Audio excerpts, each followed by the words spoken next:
ధ్యాన మిత్రులందరికీ నమస్కారం. మరి 41 రోజుల పాటు 41 మంది మహాగురువు గారుల గురించి తెలుసుకునే ఈ ప్రయాణంలో let's unite for omega, omega pyramid వారి సౌజన్యంతో ఆ ప్లాట్‌ఫార్మ్ ద్వారా మనం చేస్తున్న ఈ 41 రోజుల జర్నీలో మరొక రోజులోకి అడుగుపెట్టాము.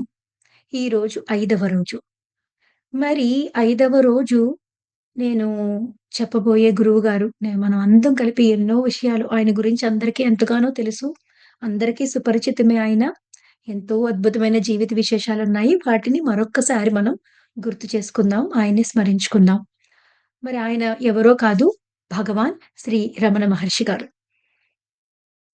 భగవాన్ రమణ మహర్షిగా మా అందరికి చాలా మందికి రమణ మహర్షి గారు తెలుసు. అరుణాచలం అంటేనే మనకి రమణ మహర్షి గారు, రమణాశ్రమం మనకి గుర్తొస్తూ ఉంటాయి. మరి తన జీవితాంతం మౌనంలో ఉంటూనే కూడా నోరు తెరిచి పెద్దగా మాట్లాడకపోయినా, మౌనంలో ఉన్నా, చాలా చాలా లో ప్రొఫైల్ మెయింటైన్ చేసిన, ఆయన ఆధ్యాత్మిక సుమగంధం, ఆ యోగపు వెలుగులు సుదూర ప్రాంతాలను కూడా తాకాయని చెప్పొచ్చు. అక్కడ వెళ్లి చూస్తే మీకు అరుణాచలంలో మనకి ఇండియన్స్ కంటే ఫారినర్స్ ఎక్కువ కనిపిస్తది. అది ఫారిన్ కంట్రీయా? ఇండియా? అన్న డౌటొచ్చేస్తుంది. అంతమంది ఉంటారు. అంతమంది దూర తీరాల నుంచి యోగ సుమగంధం అనేది ఆకర్షించింది మరి. ఎంత గొప్పతనమో మరి. ఆయన మౌనంగా ఉంటూ ఎంత కదలికని ఎంత మందిలో సృష్టించారో. ఆ మౌనం యొక్క శక్తి, ఆ మహా స్వరూపము తెలుసుకోవాలంటే మరి రమణ మహర్షి గారి జీవితాన్ని మనం తెరిచి చూడాల్సిందే. ఆయన బోధనల గురించి తెలుసుకోవాల్సిందే. చాలా చిన్న ప్రశ్నతో లోపలున్న గొప్ప అంతరాన్నంతా కూడా కదిలించేవారనమాట. "ఎవరు నువ్వు?" అని అడిగేవారు ఆయన ఎప్పుడు కూడా. మరి ఆ భగవాన్ రమణ మహర్షి గారి గురించి, ఆయన జీవితంలోని విశేషాల గురించి ఈరోజు కొంత తెలుసుకుందాం. ఆయన తమిళనాడులో మదురైకి ఇంచుమించుగా 40 కిలోమీటర్ల దూరంలో ఉన్న తిరుచురి అనే గ్రామంలో జన్మించారు. ఆయన జన్మించింది తండ్రి గారి పేరేమో సుందర్ అయ్యర్ గారు. తల్లి గారి పేరు అలగమ్మ గారు. సుందర్ అయ్యర్, అలగమ్మ అంటే ఇంచుమించుగా అది పార్వతీ పరమేశ్వర్ల పేర్లు లాంటివి అన్నమాటండవి. ఆ సుందర్ అయ్యర్ గారు, అలగమ్మ గారికి మొత్తం నలుగురు సంతానం. రమణ మహర్షి గారు నాలుగో వాళ్ళనమాట. వాళ్ళ అన్నయ్య గారి పేరు నా నాగస్వామి గారు. సో, నాగస్వామి గారు, రమణ మహర్షి గారు, తర్వాత ఇంకొక తమ్ముడు, తర్వాత ఇంకొక చెల్లెలు. అలా నలుగురు సంతానం అనమాటండి. ఈయన చిన్నప్పుడు విశేషాలేంటంటే అండి, కొన్ని ఆయన చాలా స్ట్రాంగ్‌గా ఉండేవారట. ఆటల్లో అది అసలు ఎవ్వరు ఆయన రమణ వెంకటరమణన్ ఆయన పేరు. వెంకటరమణన్ వస్తున్నాడంటే చాలు భయపడేవారట అందరూ. ఎందుకంటే నగ్గడం మన వల్ల కాదు ఆయనొచ్చారంటే అని చెప్పేసనమాట. చాలా ఏకసంతాగ్రాహిగా ఉన్నప్పటికీ చదువు మీద అంత ఎక్కువ ఇంట్రెస్ట్ ఉండేది కాదట ఆయనకి. కొంచెం అంతంత మాత్రంగానే చదివేవారు. కానీ ఆటపాటల్లో చాలా చాలా యాక్టివ్‌గా ఉండేవారట. రాత్రిళ్ళు కూడా తెలియకుండా మొత్తం పిల్లలందరినీ గ్యాదర్ చేసుకొని ఆయన వెళ్ళిపోయి నది ఒడ్డులో తెల్లవారుజాము వరకు ఆటలాడి మళ్ళీ వెనక్కి వచ్చి తెలియకుండా పడుకోవడము. అట్లా చాలా చాలా యాక్టివ్‌గా ఉండేవారనమాట. అయితే ఒక విచిత్రమైన సంఘటనేంటంటే, ఆయన పడుకుంటే మటుకు ఆయన్ని ఎవ్వరూ లేపలేకపోయేవారట. ఎంతమంది వచ్చి కొట్టినా, అదిమినా, గట్టిగా గుద్దినా, అరిచినా, ఆయన్ని ఆ నిద్రలో లేపి ఇంకొక చోట ఎత్తి పడేసినా, ఏం చేసినా సరే, ఆయన నిద్ర లేచినప్పుడే లేవాలి తప్ప, ఇంక ఆయన నిద్రలోంచి లేపడం ఎవ్వరి వల్ల అయ్యేది కాదట. దానికి చాలా చాలా మంది ఆశ్చర్యపోయేవారట. ఆయనతో ఆడి నగ్గలేని వాళ్ళు, ఉడుకుపోతనంలో ఉన్న వాళ్ళందరూ కూడా ఆయన నిద్రలో ఉన్నప్పుడు ఆయన్ని లేపి నదీ తీరానికి తీసుకెళ్ళి ఆయన బాగా కొట్టేసి, అక్కడ పడేసి వచ్చేసేవారట. అయినా సరే ఆయనకి ఏమి తెలిసేది కాదట. నిద్ర నుంచి మెలుకువొచ్చేది కాదట. అంత గాఢమైన నిద్ర పట్టేదట ఆయనకి. సో, అలాగా ఆయన చిన్నతనంలో ఇలా యాక్టివ్‌గా ఉంటూ ఈ నిద్ర వల్ల ఆయన టాక్ ఆఫ్ ద టౌన్ కింద ఉండేవారనమాట. ఇంతలా నిద్రపోతాడు అని చెప్పేసి. అయితే ఆయన 12 సంవత్సరాల వయసు వచ్చే వరకు అప్పటికి ఉపనయనం అవన్నీ జరిగాయి. 12 సంవత్సరాల వయసొచ్చేసరికి వాళ్ళ నాన్నగారు సుందరయ్యర్ గారు మరణించారు. వాళ్ళ నాన్నగారు మరణించిన తర్వాత, వాళ్ళ నాన్నగారి తమ్ముడు ఒక బాబాయ్ ఉన్నారు. ఆ బాబాయ్ గారు ఏం చేశారంటే ఆహ్, వెంకటరమణన్ గారిని, అలాగే నాగస్వామి గారిని అన్నాతమ్ములు ఫస్ట్ ఇద్దరు అబ్బాయిల్ని తీసుకొని మదురైకొచ్చేసారనమాట. వాళ్ళ అమ్మగారిని, అలాగే ఇంకో ఇద్దరు పిల్లలనినేమో వేరొక అన్నయ్య గారు చూసుకున్నారు. ఒక బాబాయ్ గారేమో వీళ్ళని తీసుకొని మదురైకొచ్చేసారనమాట. దాని ఉద్దేశ్యం ఏంటంటే మదురైలో అయితే మంచి స్కూల్స్ ఉన్నాయి. అక్కడ అమెరికన్ మిషనరీ స్కూల్ ఉందనమాట. అమెరికన్ మిషనరీ స్కూల్‌లో వీళ్ళని చదివించాలన్న ఉద్దేశంతో వచ్చారు. వస్తే అక్కడ కూడా ఆయనకి చదువు అంతంత మాత్రంగానే అందేది గానీ, అక్కడ 17 సంవత్సరాల వయసు, 16 సంవత్సరాల వయసు, 17 సంవత్సరాల వయసొచ్చేసరికి ఒక ఒక ముఖ్యమైన సంఘటన జరిగింది. అదేంటంటే ఎవరో ఒక బంధువు వస్తున్నారనమాటండి. వస్తున్నప్పుడు ఆయన్ని పలకరించారు. ఎలా ఉన్నారండి? ఎక్కడి నుంచి వస్తున్నారని చెప్పి. ఎక్కడి నుంచి వస్తున్నారు అనంగానే ఆయనేం చెప్పారంటే, "నేను అరుణాచలం నుంచి వస్తున్నానని" చెప్పారనమాట. ఆ అరుణాచలమా అనంగానే ఆ 16 ఏళ్ల ప్రాయంలో ఏంటో ఒక రకమైన తపన. ఒక రకమైన కాలింగ్ అరుణాచలమా? అరుణాచలం ఎక్కడుంది? అరుణాచలానికి ఎట్లా వెళ్ళాలి? అక్కడ ఎవరుంటారు? అరుణాచలం అనేదుందా? అని చెప్పేసి ఆ అరుణాచలం అనే ఆ పదమే, ఆ మాటే ఆయన్ని చాలా చాలా కదిలించేసిందనమాటండి. తిరువണ്ണామలైలో ఉంది. నీకు తెలీదా అంటే, తిరువണ്ണామలైలో ఉందా? అరుణాచలమా? అని చెప్పేసి చాలా బాగా కదిలించేసింది ఆ పదం ఆయన్ని. ఎందుకో బాగా కాలింగ్ వచ్చిందనమాట. ఆ తర్వాత మళ్ళీ మామూలుగానే ఇంటికెళ్ళిపోయారు. ఇంటికెళ్ళిపోయిన తర్వాత అక్కడ పెరియ పురాణం అనే ఒక గ్రంథం దొరికిందాయనకి. ఆయనలో ఇంచుమించు 15-17 మంది శివభక్తుల కథలు ఉంటాయన్నమాటండి. మహాశివభక్తులు వాళ్ళ కథలో ఉన్నప్పుడు ఆ పెరియ పురాణం ఈయన చదివేటప్పుడు ఇంకా చాలా ఆనంద బాష్పాలు ఆ మహాశివభక్తుల్లాగా నేనెప్పుడవుతాను? ఎప్పుడు దైవాన్ని తెలుసుకుంటాను? అనే ఆ తపన, ఆ తన్మయత్వంలో ఆయన ఇంక ఇంట్లో ఉండలేకపోయేవారట. ఆ తన్మయత్వంలో మధుర మీనాక్షిదేవి, సుందరేశ్వర స్వామి ఆ టెంపుల్ దగ్గరికెళ్ళిపోయి, ఆ టెంపుల్ దగ్గర అలా కళ్ళు మూసుకొని ఆ అనుభూతిని పొందుతూ అక్కడ గంటలు గంటలు గడిపి అప్పుడు ఇంటికొచ్చేవారట. సో, ఇలా ఇదంతా ఉండగా వాళ్ళ బ్రదర్‌కి మ్యారేజ్ అవుతుంది. మ్యారేజ్ అంతా అయిన తర్వాత అందరూ ఇంట్లో లేని ఈ వెంకటరమణన్న గారు ఒక్కాయనే, సురమణ మహర్షి గారు ఒక్కాయనే ఇంట్లో ఉన్న ఒక సమయంలో ఆయనకొక అనుభూతి వచ్చిందటండి. ఆ అనుభూతి చాలా ఇంపార్టెంట్ అన్నమాట. అదేంటంటే ఆయనకి నేను మరణించబోతున్నాను అని తెలిసిందట. మొత్తం ఆయన శ్వాస తగ్గిపోయింది. గుండె చప్పుడు తగ్గిపోయింది. ఇంట్లో ఎవరూ లేరు. మరణించబోతున్నాను అని అర్థమైంది. ఒక్క నిమిషం నేను ఎవరినైనా పిలవాలి. నన్ను కాపాడమని అడగాలి అని అనుకున్నారట. అనుకుని మరొక నిమిషంలోనే ఆ తర్వాత ఏమనిపించిందంటే, ఓకే. చనిపోతుంటే ఏమవుతుంది? అసలు చావంటే ఏంటి? ఎవరికి చావొస్తుంది? అసలు ఈ అనుభూతి ఏంటి? అని చెప్పేసి నేను ఈ చావుని చూడాలి అని అనుకున్నారట. ఈ చావుని నేను చూడాలనుకుని అప్పటి వరకు కూర్చున్న ఆయన మరణించడానికి అనువుగా అలాగ పడుకుంటూ పోయారనమాటండి. పడుకుండిపోయి అప్పుడు ఏమైందంటే, ఆయన కాళ్ళు బిగుసుకుపోవడము, అక్కడి నుంచి మళ్ళీ పైకంతా బిగుసుకుపోవడము, నాలిక తడి ఆరిపోవడము, మొత్తం ఈ దవడలన్నీ బిగుసుకుపోవడము, ఇంద్రియాలన్నీ పనిచేయడం మానేయడము, శ్వాస ఆగిపోవడము, మొత్తం అయన్నీ కంప్లీట్‌గా తెలిసి ఆయన ఆల్‌మోస్ట్‌గా మరణించి శరీరం నుంచి బయటకొచ్చేసారట. శరీరం నుంచి బయటకొచ్చేసిన తర్వాత ఓకే. ఇప్పుడు నేను శరీరంలో లేను. కానీ నా స్మృతి నాకుంది. నాకన్నీ అర్థమవుతున్నాయి. నాకు అవగాహనకొస్తోంది. నా ఇంద్రియాలే పని చేయకపోతున్నా సరే, నాకు ఏమేమి ఎలా పనిచేస్తలేదో నాకంతా అర్థమవుతుంది. అంటే నేను ఈ శరీరం కాదు. ఇప్పుడు నన్ను నిజంగా చనిపోతే తీసుకెళ్ళి ఈ శరీరాన్ని కాల్చేస్తారు. కానీ అప్పటికి నేనున్నాను. ఆ! నా నిజమైన నేను ఇది అని చెప్పేసి ఆయనకి ఒక బ్రహ్మాండమైన ఆత్మజ్ఞాన అనుభూతి కలిగిందనమాటండి. ఆయన నిజమైన ఉనికి ఏంటో ఆయనకర్థమైపోయింది. అర్థమైపోయిన తర్వాత కొంతసేపటికి మళ్ళీ శరీరంలోకొచ్చేసారు. శరీరంలోకొచ్చేసిన తర్వాత కూడా ఆయనకి ఆ ఆనందానుభూతి ఏదైతే జరిగిందో శరీరంలో వచ్చే తర్వాత కూడా అదే కంటిన్యూ అయిందనమాట. ఇంక మళ్ళీ ఆయన మామూలు స్థితికి రాలేదు. ఆ శరీరాన్ని, తనని వేరుగా చూసుకునే ఒక సాక్షి తత్వపు స్థితొచ్చింది. అప్పటినుంచి ఇంక ఆయన జీవితాంతం ఆ స్థితిలోనే ఉన్నారు. ఆయన వేరు, ఆయన శరీరం వేరు. శరీరానికి ఏం జరిగినా సరే ఆయనకి ఒక రకమైన డిస్కనెక్షన్ ఉండేదనమాట. అంటేది కాదనమాట. అది అలా కంటిన్యూ అవుతూనే ఉంది. ఆ అనుభవం అయిన తర్వాత ఇంచుమించుగా 7 వారాల పాటు ఆయన ఒక రకమైన తన్మయత్వపు మైమరిచిన పరమానంద స్థితిలో ఉండేవారనమాట. ఏదన్నా పని చెప్తే చేసేవారు గానీ, దేని మీద ధ్యాస ఉండేది గాదు. ఎప్పుడు కూడా అలా తన్మయత్వంలో ఉండేవారు. అలా ఉంటుంటే ఇంట్లో వాళ్ళందరి దగ్గర నుంచి ఇంక కంప్లెయింట్స్ మొదలైనయనమాటండి. దీనంతటికి ముందు ఈళ్ళ వంశానికి ఒక శాపం ఉందనమాటండి. ఏంటంటే, అది శాపమనాలో, మరి వరమనాలో తెలీదు. ఒక కర్స్ అయితే ఉంది. ఒకసారి ఒకానొక తరంలో ఒక భిక్షాటువు వచ్చి భిక్ష అడిగితే, ఆ భిక్ష పెట్టకుండా ఆయన్ని అవమానించారట. ఆయన్ని అవమానిస్తే ఆయన ఒక మహాయోగి లాంటాయన, జ్ఞాని లాంటాయన వచ్చి, "నిన్ను భిక్ష అడిగితే ఇలాగా అవమానించావు కదా! నీ వంశంలో ప్రతి తరంలో కూడా ఒకళ్ళు సన్యాసయిపోతారు అని చెప్పేసి అన్నారనమాట. అప్పటికే మన సుందరయ్యర్ గారు అంటే వెంకటరమణన్ గారి నాన్నగారి అన్నగారు ఆల్రెడీ అప్పటికే సన్యాస దీక్ష తీసేసుకున్నారనమాట. ఆయన సన్యాసయిపోయారు. ప్రతి తరంలో కూడా ఒకళ్ళు సన్యాసం తీసేసుకునేవారట ఆళ్ళ కుటుంబంలో అలాగా. అయితే ఇక్కడ వెంకటరమణన్ గారి వంతు వచ్చిందనమాటండి. అది ఒక రకంగా అదే ఆ వెంకటరమణన్ గారి రూపంలో అదొక వరంగా మారిపోయిందని చెప్పొచ్చు ఈ తరంలో.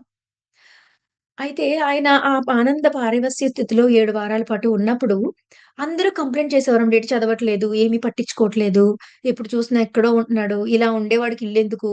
ఈ మాత్రం దానికి ఇంట్లో ఉంటే ధ్యాసతో ఉండాలి, బాధ్యతతో ఉండాలి. బాధ్యత లేనోడికి ఎప్పుడు చూసినా కళ్ళు మూసి కూర్చునేవాడికి ఇల్లెందుకు? అని చెప్పేసి వాళ్ళ అన్నగారు తిడుతూ ఉండేవారనమాట. ఎందుకంటే ఆయన్ని కొంచెం లోకంలోకి తీసుకురావడం కోసం. అయితే ఒకానొకసారి ఆయన అలా అన్నప్పుడు, ఇలాంటి వాడికి ఇల్లెందుకు అని అన్నప్పుడు, ఆయనకి లోతుగా ఎక్కడో తాకింది. అవును నిజం కదా!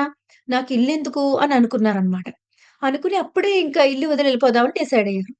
డిసైడ్ అయ్యి ఆయన లేచి వెళ్తుంటే, "ఎక్కడికి వెళ్తున్నావు?" అని అడిగారట. అడిగితే ఆయన అబద్ధం చెప్పారట. "ఈరోజు మాకు ఎలక్ట్రానిక్ ఎగ్జామ్ ఉంది. ఎలక్ట్రిసిటీ మీద. ఎలక్ట్రిసిటీ ఎగ్జాము రాయాలి. నేను స్కూలుకెళ్ళి" అన్నారట. అంటే అయితే సరే అక్కడ పెట్టెలో వదిన భోజనం చేసేసి పెట్టెలో ఒక రూ. 5 ఉన్నాయి తీసుకొని నా కాలేజీ ఫీస్ కట్టేయి అని చెప్పారట. ఇంకా అదే ఆయన ఇంట్లో చేసిన లాస్ట్ భోజనం అన్నమాట. ఆ భోజనం చేసి ఆ డబ్బులు తీసుకొని ఆయన ఒక ఉత్తరం రాసి పెట్టారు. అప్పటినుంచి ఆయన శరీరాన్ని ఇది, దీన్ని అంటారన్నమాట. నేను అనరు. ఇది తన తండ్రిని వెతుక్కుంటూ వెళ్తోంది. దీని కోసం వెతికి మీరు డబ్బు ఖర్చు పెట్టకండి. సమయాన్ని వృధా చేయకండి. ఇదంతా బానే ఉంటుంది. ఆ తండ్రి పిలుపుతోనే వెళ్తోంది. మీ కాలేజీ ఫీజు కట్టబడలేదు. అందులో రూ. 2 ఉన్నాయి. రూ. 3 తీసుకోవడం జరిగింది అని చెప్పేసి ఆ లెటర్ ఉందనమాట. పెట్టేసి ఇంక ఆయనెళ్ళిపోయారు. ఎళ్ళిపోయిన తర్వాత ప్రయాణంలో ఎన్నో కష్టాలు. ఎప్పుడు అరుణాచలం వెళ్ళే ఆ ట్రైను ఎప్పుడు కంటే ఈయన బయలుదేరినందువల్లేమో లేట్‌గా బయలుదేరడం. అది ఆయన ఎక్కడం. అక్కడి నుంచి ఆయన అసలైన మార్గంలో ఎక్కకపోతే ఆ ట్రైన్‌లో ఆయన మరొక ఆయన మరి ఇక్కడ కాదు. ఈ చివరి వరకు ఎళ్ళక్కర్లేదు. నువ్విక్కడ దిండివనంలో అక్కడ దిగిపోయి అక్కడి నుంచి మళ్ళీ నువ్వు వెళ్ళిపోవచ్చు. అక్కడ దిండివనం వరకు వెళ్ళక్కర్లేదు. దిండివనం నుంచి విల్లిపురంలో దిగిపోయి విల్లిపురం నుంచి వెళ్ళొచ్చని ఆయన గైడ్ చేయడము. ఆయనప్పుడు విల్లుపురంలో దిగిపోయి, అక్కడి నుంచి ఎన్ని డబ్బులుంటే అన్ని డబ్బులతోనే టికెట్ తీసుకొని మళ్ళీ అక్కడ దిగి అక్కడి నుంచి కాలినడకన తన ప్రయాణం సాగించడము. ఆ ప్రయాణంలో ఆ చిన్న వయసులో ఆయన నడిచి, నడిచి, నడిచి అలిసిపోయి, ఆకలితో, దప్పికతో, డబ్బులు లేక ఆయన దగ్గర అలా చాలా, చాలా, చాలా కష్టాలు పడి, మొత్తం మీద ఒకరోజు ఒక చోటికి ఒక టెంపుల్ దగ్గరికి చేరి, అక్కడ కొంచెం వాళ్ళు టెంపుల్ దగ్గర కూడా ప్రసాదం పెట్టరనమాట. ప్రసాదం అడిగితే ఆయనకి. అప్పుడక్కడ భజంత్రీలు వాళ్ళకి ప్రసాదం ఇస్తే, ఆ భజంత్రి వాళ్ళు ఆ ప్రసాదాన్ని ఆయనకిస్తే అది కొంచెం తిని, నీళ్ళ కోసమని ఒక బ్రాహ్మణ వీధిలోకెళ్ళినప్పుడు, అప్పుడు అక్కడ భగవతార్ గారి ఇంటికి చేరుకుంటారనమాట. ఆ భగవతార్య గారి ఇంటి దగ్గర కళ్ళు తిరిగి పడిపోతారు. మొన్నాడు లెగిసిన తర్వాత ఆయన చెవి పోగులు ఏవైతే ఉంటాయో బంగారు పోగులు అవి ఆయనకిచ్చేసి నాకు కొంచెం డబ్బులివ్వండి అని అడుగుతారనమాటండి. ఆయననొక రూ. 4 ఇస్తారు దానికి. అయి ఇంకా ఎక్కువ విలువే చేస్తాయి. ఆయన రూ. 4 ఇచ్చి మళ్ళీ విడిపించుకోవడానికి నా అడ్రెస్ ఇది రా అని చెప్పేసి ఆయన అడ్రెస్ రాసిస్తారు. ఇంక మళ్ళీ విడిపించుకోవడానికి రావడం ఏముంది? ఆయన వీధి చివరికి రాగానే కాగితాన్ని పడేసి ఇంక వెళ్ళిపోతారనమాట.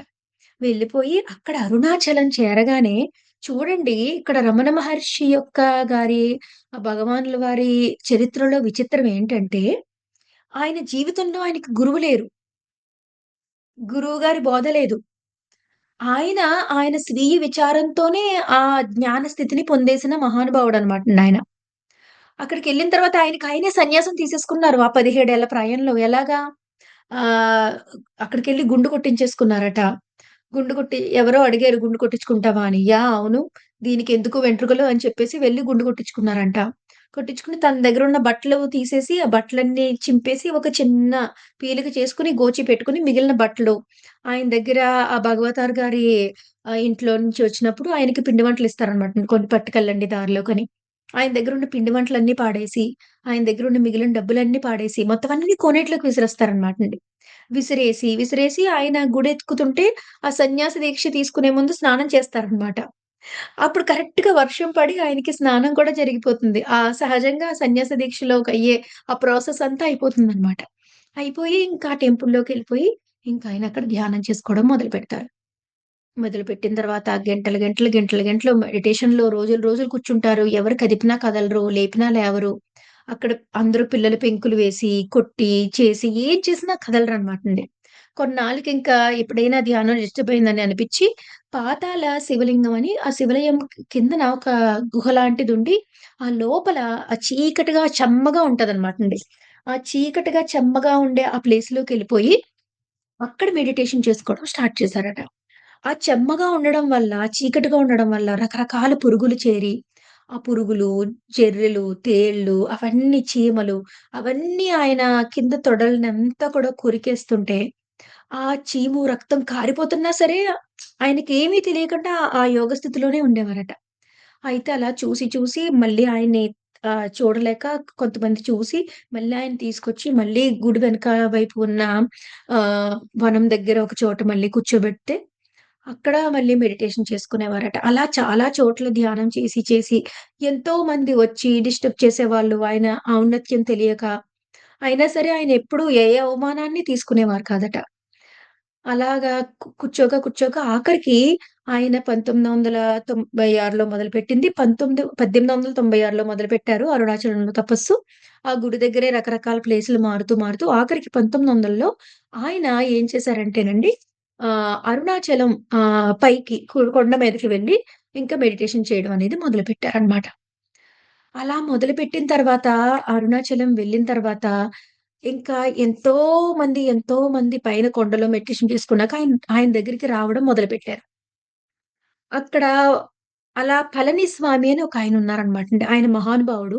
ఆయన రమణ మహర్షి గారిని గుర్తించి ముందు నుంచి ఆయనకెక్కువ సేవ చేసుకున్న ఆయన పళని స్వామి అనమాట. ఆ పళని స్వామి గారు అక్కడ కూర్చొని ఆయనకి కొంచెం భోజనం చూడడం, ఎవరు ఆయన డిస్టర్బ్ చేయకుండా చూడడం, ఒక కంచె కట్టడం ఆయనున్న చోట. ఆ కంచె మూసేసి ఆయనకి సౌకర్యం ఉండేలా చూడడం అవన్నీ కూడా చేసేవారనమాట. ఆఖరికి ఎలా తెలిసిందో చాలా మంది ఇంకా ఆయన మహత్యం తెలుసుకొని అక్కడికెళ్ళేవారు. ఆయన ఎవ్వరితోనూ మాట్లాడేవారు కాదు. ఎవరేమిచ్చినా స్వీకరించేవారు కాదు. అలా పెట్టేసి వెళ్ళిపోయేవారు. అంతే. ఆయనేమి తీసుకునేవారు కాదు. అయితే ఏమైందంటే అండి, ఆయన మౌనంగా ఉన్నా సరే ఎవరైనా ఒక సమస్యతో అక్కడికెళ్ళి ఆయన దగ్గర కూర్చుంటే దక్షిణామూర్తి స్వరూపంలాగా మౌన స్వరూపం అన్నమాట. ఆయన దగ్గర కూర్చుంటే అంతే. ఆయన ఇప్పటి వరకు రాని ఆ సమస్యకి పరిష్కారం ఆ మౌనంలో ఆయన దగ్గర కూర్చుంటే వచ్చేదట. ఏదో ఒక బాధతో వెళ్ళేవారు. ఆయన దగ్గరికెళ్లి అలా కూర్చోగానే ఆ బాధ పోయేదట.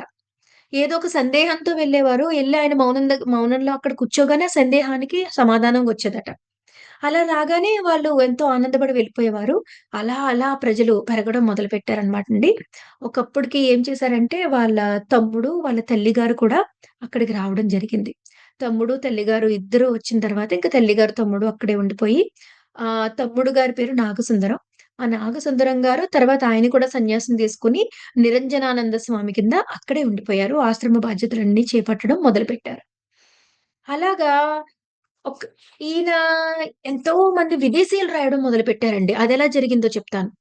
అక్కడ హాంఫ్రిడ్ అనే ఒక ఆయన అమెరికన్ ఆయన ఉండేవారనమాట. ఆ హాంఫ్రిడ్ అనే ఆయన రమణ మహర్షి గారి గురించి తెలుసుకొని అక్కడికొచ్చి ఆ అనుభూతులన్నీ పొంది, ఆయన చెప్పిన ఎప్పుడైనా నోరు విప్పి చెప్తారు కదా! చెప్పిన సందేశాలని అవన్నిటిని రాసుకుని శ్రద్ధగా అక్కడ ఉన్న అనుభవాలన్నిటిని రికార్డ్ చేసి ఇంగ్లాండ్‌లో ఉన్న తన స్నేహితురాలికి చెప్పారట. అప్పుడు ఇంగ్లాండ్‌లో ఉన్న ఆవిడ హెన్రీ ఫ్రెండ్ ఆ మొత్తం అన్నిటిని రాసుకొని అప్పుడొక ఇంటర్నేషనల్ సైకిక్ గెజెట్ అనే ఒక పత్రిక ఫేమస్ పత్రికలో ఆయన ప్రచురించారట. అది అన్ని భాషల్లో ఫ్రెంచ్‌లోను ఆహ్, అలా ఇంగ్లీష్‌లోను, ఆ తర్వాత అలాగే స్పానిష్‌లోను అలా అన్ని భాషల్లోనూ అవి ట్రాన్స్‌లేట్ అయ్యి, ఆ రమణ మహర్షి గారి గురించి తెలుసుకొని అప్పుడు అక్కడి నుంచి ఎంతోమంది విదేశీయులు కూడా రావడం మొదలుపెట్టారనమాట. సో, ఇది ఇలా ఉంటుండగా ఇంతమంది విదేశాల వాళ్ళొచ్చేస్తున్నారు. ఆశ్రమానికి ఖచ్చితంగా ఆయన దగ్గర బోలెడన్ని డబ్బులుండుంటాయి. మనం వెళ్లి దొంగతనం చేద్దామని దొంగలెళ్లారనమాట. దొంగలు వెళ్లి మొత్తం ఆశ్రమం అంతా చూడితే అక్కడేముందంటే ఆశ్రమంలో ఒక చాప, ఒక మంచినీళ్ళ చెంబు, రూ. 4 ఏదో కొద్దిగా పళ్ళుకు దొరికాయట. ఇంకేమి లేవు ఆశ్రమంలో. దొరికితే ఇంకా ఆ దొంగలకి చాలా కోపమొచ్చేసిందనమాట. కోపమొచ్చేసి "డబ్బులన్నీ ఎక్కడ దాచావు చెప్పు" అని చెప్పేసి వచ్చి రమణ మహర్షి గారిని గట్టిగా కొట్టారనమాటండి. ఆయన తొడలన్నీ కూడా వాచిపోయాయన్నమాట. రమణ మహర్షి గారిని గట్టిగా కొడితే అప్పుడు వచ్చి ఆ దొంగలు మిగిలిన శిష్యులందరూ వచ్చేటప్పటికి ఆ దొంగలు పారిపోతున్నారనమాట. పారిపోతుంటే వీళ్ళు వెనక పడుతుంటే రమణ మహర్షి గారు "వెనక పడకండి వదిలేయండి" అన్నారు. వదిలేయండి అంటే, "అదేంటి గురువుగారు మిమ్మల్ని కొడితే అలాగంటారంటే" అవును. నాలిక పళ్ళ కింద పడిందని పళ్ళని ఊడగొట్టుకుంటామా? అని అడిగారట. అంటే ఆయన ఎంత అద్భుతమైన స్థితిలో ఉన్నారో చూసారా? అంటే వాళ్ళు వేరు, ఆయన వేరుగా ఆయన అసల లేరనమాట. ఎప్పుడో ఏకత్వ స్థితిలోనే ఉన్నారాయన. అదే పళ్ళ కింద నాలుక పడిందని పళ్ళని ఊడగొట్టుకుంటామా? మిగిలిన వాళ్ళు నన్నెలా పూజించారో వాళ్ళు అలాగే పూజించారు. నేను దీన్ని కూడా పూజగానే స్వీకరిస్తాను అని చెప్పి అన్నారనమాటండి. అసలు ఆ చంచలత్వం అంటే ఏంటో, ఆ మనోస్థిరత్వం అంటే ఏంటో, అదంతా కూడా మనం రమణుల వారిని చూసి నేర్చుకోవాల్సిందే అనమాటండి అసల. అంతటి ఆహ్, ఆ స్థిరత్వం కలిగిన ఆయననమాట ఆయన. అయితే ఆయన ఆశ్రమంలో మనుషులకే కాదనమాట. పక్షులు, పాములు, కుక్కలు, ఆవులు, నెమళ్ళు ఇవన్నీ కూడా స్వేచ్ఛగా విహరించేవాటండి రమణాశ్రమంలో. వాటన్నిటికి పేర్లు పెట్టి, పిల్లలకి భోజనాలు పెట్టారా అని అడిగేవారట. అంటే ఆ జంతువులన్నిటికి భోజనాలు పెట్టారా అననమాట. ఆ లక్ష్మి అనే ఒక ఆవు ఉండేదంట. ఆ ఆవు ఎంతో, ఎంతో ఇష్టంగా చాలా చనువుగా రమణుల వారి ఎనకాలే తిరుగుతూ ఉండేదటండి. అలాగే జాక్ అనే ఒక కుక్క ఉండేదటండి. ఆ కుక్క ఎంత అద్భుతంగా రమణుల వారిని అర్థం చేసుకొని, ఆయన చెప్పినట్టు వింటూ, ఆయనతోనే తిరుగుతూ, దానికి బాగా జబ్బు చేసినప్పుడు, ఆ కుక్క చనిపోకుండా ఉత్తరాయణం వచ్చే వరకు వెయిట్ చేసిందటండి. అది చనిపోవడానికి ముందే చాలా ముందే రమణుల వారు చెప్పారట. "ఇది ఎంత గొప్ప యోగో తెలుసా? ఉత్తరాయణం వచ్చే వరకు నేను వెళ్ళిపోనని చెప్తుంది నాతో" అన్నారట. ఉత్తరాయణం వచ్చిన తర్వాత రమణ మహర్షి గారి ఒళ్ళో తల పెట్టుకొని చనిపోయిందటండి ఆ కుక్క. ఇప్పటికి రమణ మహర్షి గారి దగ్గర భోజనశాల పక్కన జాక్ ద డాగ్ అని చెప్పేసి దా కుక్క యొక్క సమాధి ఉంటదనమాటండి. ఆ కుక్కని సమాధి చేసినప్పుడు కూడా ఒక యోగిని ఎలా సమాధి చేస్తారో, యోగిని సమాధి చేసినప్పుడు ఏ మంత్రాలు చదువుతారో, ఏవైతే రిచువల్స్ ఉంటాయో వాటన్నిటిని చేసి దానిని సమాధి చేశారట. ఆ కోతులొచ్చేవి. వాటితో అవంతా స్వేచ్ఛగా తిరిగేవి. మొత్తం అన్నిటితో చక్కని ఆ పాములు తిరుగుతూ పాములు ఒక్కోసారి అలా రమణుల వారి కాలి మీద నుంచి ఎళ్ళిపోతున్నా సరే అలా చూసేవారట ఆయన. అంతేగాని కదిలేవారు కాదట. అంత అద్భుతమైన జీవనం ఆయన జీవించారనమాటండి అక్కడ రమణాశ్రమంలో. ఆయన ఉన్నన్నాళ్ళు కూడా చాలా నాళ్ళ వరకు 2 సార్లైనా వారానికి గిరి ప్రదక్షిణ చేసేవారటండి. ఆ గిరి ప్రదక్షిణని ఏమనేవారంటే ఆయన సంచార సమాధి అనేవారనమాటండి. అలాగే రమణ మహర్షుల వారి శిష్యుల్లో ఒకాయన ఎవరంటే కావ్యకంఠ గణపతి ముని గారు. ఆ కావ్యకంఠ గణపతి ముని గారు మహా పండితుడు, మహాజ్ఞాని అనమాటండి. ఎంత మహా పండితుడైన, జ్ఞానైన అన్ని శాస్త్రాలని అవపోసన పట్టేసినా ఆయనకి ఆత్మ సాక్షాత్కారం జరగలేదు. అందుకని ఆయన రమణ మహర్షి గారి దగ్గరికొచ్చి ఆయన ఒకసారి ఆయన కాళ్ళు గట్టిగా పట్టేసుకొని, "రమణుల వారు నాకు ఆత్మ సాక్షాత్కారం లేదు. నేనెంత జ్ఞానినైనా, ఎంత గొప్ప పండితుడినైనా, ఎన్ని శాస్త్రాలను అవపోసన పట్టినా, నాకు ఆత్మజ్ఞానం పొందే మార్గం చూపించండి" అని చెప్పి అడిగినప్పుడు రమణుల వారు అప్పటికే మాట్లాడడం మానేసి చెవి పోగులు ఇచ్చేస్తారు కదా! అప్పటినుంచి ఇప్పటి వరకు ఇంకసలు మాట్లాడలేదనమాటండి ఆయన. మాట్లాడడానికి ఆయన గొంతు రావట్లేదు. చాలా కష్టపడి గొంతు బయటికి తెచ్చుకుని ఆయన చెప్పారనమాట. "నువ్వు మంత్ర జపం చేస్తున్నప్పుడు, ఆ శబ్దాన్ని ఏదైతే మంత్రాన్ని నువ్వు జపం చేస్తున్నావో, ఏదైతే శబ్దం వస్తుందో, ఆ శబ్దం జనించే మూల స్థానానికి వెళ్ళు." నేను అని ఎవరైతే నువ్వంటున్నావో, ఆ నేను యొక్క ఉనికి ఎవరు? ఆ నేను ఎవరో తెలుసుకో అని చెప్పేసి కావ్యకంఠ గణపతి ముందు చెప్పి ఆ గుహలో ఆయన ఉన్న గుహలో చూపించి, ఈ గుహలో కొంతసేపు ధ్యానం చెయ్యి అని చెప్పి, ఆయనకు ఒక 4 మాటలు చెప్పి ఆ గుహలోకి పంపించారు కావ్యకంఠ గణపతి ముని గారు. ఆయన అలా రమణుల వారు చెప్పినట్టుగా ధ్యాన సాధన చేసి, ఎంతో ఆత్మజ్ఞానాన్ని పొందారు. కావ్యకంఠ గణపతి ముని గారు రాసిన రచనలున్నాయి. ఆయన ఆత్మజ్ఞానం పొందిన తర్వాత అవి చాలా, చాలా, చాలా ఉత్కృష్టమైన రచనలు చేశారనమాటండి ఆయన. అవి కూడా మహా గ్రంథాలు రాశారాయన కావ్యకంఠ గణపతిపతి గారు. ఆయనే రమణాల వారికి భగవాన్ రమణ మహర్షి ఆయన ఆహ్, అని చెప్పేసి ఆయనకి బిరుదిచ్చారనమాట.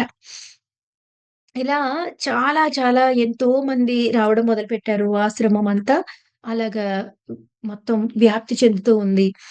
ఆయనకి ఒక చెయ్యి మీద పుండు వచ్చిందనమాటండి. ఒక రాచపుండొచ్చింది. వచ్చినప్పుడు అది చాలా కొంచెం వచ్చి పెరగడం స్టార్ట్ చేసింది. దాన్ని డాక్టర్‌లేం చేశారంటే ఆపరేషన్ చేసి తీసేయాలన్నారు. ఆ ఆపరేషను చాలా పెయిన్‌ఫుల్ ఆపరేషను. ఆయన మత్తు మందు లేకుండా చేయించుకున్నారటండి రమణుల వారు. అయితే అది కూడా ఆయనకిష్టం లేదు. కానీ ఆ భక్తులందరూ అడిగితే సరే చేయండని చెప్పి చేయించుకున్నారు. చేయించుకున్న తర్వాత అక్కడే మళ్ళీ ఇంకొకటొచ్చింది. మళ్ళీ ఇలాగే పెద్ద పుండొచ్చేసిందనమాట. వస్తే అప్పుడు ఈసారి చెయ్యి తీసేయాలి అంటే అప్పుడు రమణ మహర్షి గారు దీనికి ఇది కావాలి సృష్టించుకుంది. ఇంక నేమేం చెయ్యొద్దు అలా వదిలేయండి అని చెప్పారనమాట. వదిలేయండి అని చెప్తే అయినా సరే వెనకండ వాళ్ళు మరొకసారి దాన్ని తొలగించారు గానీ అది పని కాలేదనమాటండి. చాలా పెయిన్‌ఫుల్ డిసీజ్ అనమాట అది. ఎంత పెయిన్‌ఫుల్ డిసీజ్ అన్నా సరే ఆయన మట్టుకు నవ్వుతూనే అదే ఆనంద స్థితిలో, అదే తన్మయత్వ స్థితిలో ఉండేవారనమాట. ఉంటూ ఆఖరికి 1950 ఏప్రిల్ 14 తారీఖున ఆయన 70వ ఏట ఆయన ప్రాణాన్ని విడిచారనమాటండి. సో, రమణుల వారు ఎప్పుడూ కూడా వాళ్ళ తల్లిగారు చనిపోయారు. అంతకుముందు వాళ్ళ తల్లిగారు చనిపోయినప్పుడు కూడా తల్లిగారి దగ్గర అక్కడ సమాధి చేసి, అక్కడ మాతృభూతేశ్వర లింగం అని చెప్పి ఒకటి స్థాపించారు. అలాగే రమణుల వారి సమాధి దగ్గర రమణేశ్వర లింగం అని చెప్పేసి ఒకటి స్థాపించారు. స్థాపించి అక్కడ మొత్తం అందరూ కూడా వెళ్ళినప్పుడంతా కూడా అక్కడ దర్శనం చేసుకుంటూ ఉంటారనమాటండి. రమణ మహర్షుల వారి జీవితంలో ఎన్నో విశేషాలున్నాయి మై డియర్ ఫ్రెండ్స్. ఆయన మౌనం యొక్క ఒక మహా అవతారం అనమాటండి. మౌనంగా ఉండడం వల్ల ఎన్ని ఉపయోగాలున్నాయో, ఎంత ఆత్మ విచక్షణ, ఆత్మ విచారము అనేది మౌనంగా ఉన్నప్పుడు చాలా తారాస్థాయిలో జరుగుతుంది మనకి. అలాంటి లోతైన విచారం, ఆత్మ విచారము మనం మామూలుగా అయితే చేసుకోలేమనమాట. అంత లోతైన గమనిక రాదు. మౌనంలో ఉన్నప్పుడు ఆ గమనిక సాక్షితత్వపు లోతులు మరింతగా పెరిగిపోతూ ఉంటాయి. అందువల్ల మన సాక్షితత్వాన్ని పెంచుకొని, ఆత్మ విచారణ చేసుకొని, మన లోపలున్న అన్నిటిని కూడా మనం ఎరుకలోకి తెచ్చుకోవడానికి మౌనం అనేది ఒక అత్యుత్తమమైన సాధననమాట. ఆ మౌనం యొక్క మహా విశ్వరూపమే రమణ మహర్షి వారు. ఆయన చేసిన రచనలు కూడా ఉన్నాయండి. రచనలేంటంటే రమణ అరుణాచల స్మృతి, పంచకం, ఉపదేశసారం అలా కొన్ని రమణ మహర్షి గారి రచనలున్నాయి. నేను పర్సనల్‌గా నేను పుట్టింది ఈస్ట్ గోదావరిలో. అక్కడ మా ఊరికి దగ్గరలో తణుకు అనే గ్రామంలో రమణాశ్రమం ఉందన్నమాట. అచ్చంగా రమణ మహర్షి గారిలాగే అక్కడొక రమణ స్వామి గారు ఉండేవారు. ఆయన అప్పటికే 15, 20 సంవత్సరాల నుంచి మౌనంగా ఉండి ధ్యాన సాధన చేసుకుంటున్నారనమాట. నేనెప్పుడు హాలిడేస్‌లో నాకు టైం దొరికినా, ఎప్పుడు వీకెండ్స్‌లో నాకు టైం దొరికినా, నేను నా మెడిటేషన్ చేసే ఫ్రెండ్స్‌నది తీసుకొని, ఒక్కోసారి ఒంటరిగా, ఒక్కోసారి అమ్మతో కలిపి చాలా సార్లు ఆ రమణాశ్రమంకి వెళ్ళేదాన్ని. అక్కడ మౌనంగా ఒక రోజంతా గడిపి ఆయన సన్నిధిలో అచ్చంగా రమణ మహర్షుల వారిలాగే ఆయన గోచిపెట్టుకునే ఉండేవారు. సైలెన్స్‌లో ఉండేవారు. ఎవరైనా ప్రశ్న అడిగితే ఆ పలక మీద ఆయన సమాధానాలు రాసిచ్చేవారనమాటండి. చాలా చక్కటి అనుభూతి ఉంది నాకక్కడ. ఎన్నో ప్రశ్నలు నేను అడిగేదాన్ని. ఆయన చాలా క్లుప్తంగా రాసిచ్చేవారు. కొన్నిట్లికేమో పుస్తకం తెరిచిచ్చి, "ఫలానా పేజీలో చదువు" అని చెప్పి ఆన్సర్ ఇచ్చేవారనమాట. అక్కడ ఒకసారి ఒక అనుభూతి చెప్తానండి. ఒకసారి ఒక పెద్ద పామొచ్చిందనమాటండి. ఆ పామొస్తే ఆ పామొస్తుందని చెప్పాలి. ఈయనిక్కడున్నారు. ఎదురుగుండా ఇంకొకళ్ళున్నారు. పామొస్తోంది. వీళ్ళని తప్పుకోమని చెప్పాలి. ఆయన చేత్తో అందుకునేంత దూరంలో ఆయన లేరు. ఇంకా దూరంలో ఉన్నారు. ఆళ్ళని మటుకు తగ్గించాలి. ఈయన మాట్లాడరు కదా! మౌనంగా ఉన్నారు కదా! అప్పుడు వాళ్ళని పిలవడానికి ఈయన అని ఒక శ్వాస తీశారటండి. ఆ శ్వాస సౌండ్ అక్కడి వరకు వినిపించిందట. వినిపించి ఆ శ్వాస సౌండ్ విని ఇలా చూసేటప్పటికి ఇలా తప్పుకో అని చెప్పారట. అంటే ఎంత ఎరుకతో ఎంత శక్తి ఉంటుంది. ఆయన కొబ్బరి చెట్టు ఎక్కేసేవారు. వరి నై వైరు పైరంతా నాటేవారు. ఆశ్రమం అంతా తుడిచేవారు. ఆయన ఏ పని చేస్తున్నా అక్కడికి వెళ్ళినప్పుడు ఆయనతో పాటు చేసి మంచిగా చాలా మంచి అనుభూతి ఉండేదనమాట. అయితే అక్కడికొచ్చినప్పుడు నాకొకళ్ళు చెప్పారనమాటండి అక్కడ పనిజేసేవాళ్ళు. ఇక్కడ ఏదైతే మీరు కావాలని, తినాలని కోరుకుంటారో ఆయనకి ముందే తెలిసిపోతుంది. ఆ రోజు అదే వండి పెడతారు అని చెప్పి ఒకసారి చెప్పారు. ఆ తర్వాత నేను నెక్స్ట్ టైమ్ వెళ్ళినప్పుడు నాకు పనస గింజల కూర కావాలని అనుకున్నాననమాట. అనుకుంటే ఆ రోజు పనస గింజల కూరే ఆయన చేయించి పెట్టారనమాట. పొద్దున్నే ఏం వండాలో ఆయనే చెప్తారట. అలా నేను మొత్తం ఆ తర్వాత 5, 6 సార్లు వెళ్ళాను. 5, 6 సార్లు కూడా నాకది కావాలనుకుంటే నేనెళ్ళిన రోజు కరెక్ట్‌గా అదే కూర వండించి ఇచ్చారనమాట. ఆ వయసులో అది చాలా ఆనందంగా అంటే నా మాట గురువుగారికి తెలిసింది అన్న ఆ తృప్తి, కనెక్షను అదంతా ఉండేదనమాటండి. చాలా చాలా ఆనందంగా ఉండేది. అలాంటి చిన్నవి జరిగినప్పుడు. అది రమణాశ్రమంతో నా చిన్నప్పుడు నాకున్న అనుభవం. మరి మరొకసారి మరింత జ్ఞానంతో మరొక గురువుగారితో రేపటి రోజు కలుసుకుందాం. అంతవరకు సెలవు. నమస్కారం. Yeah, yeah, oh.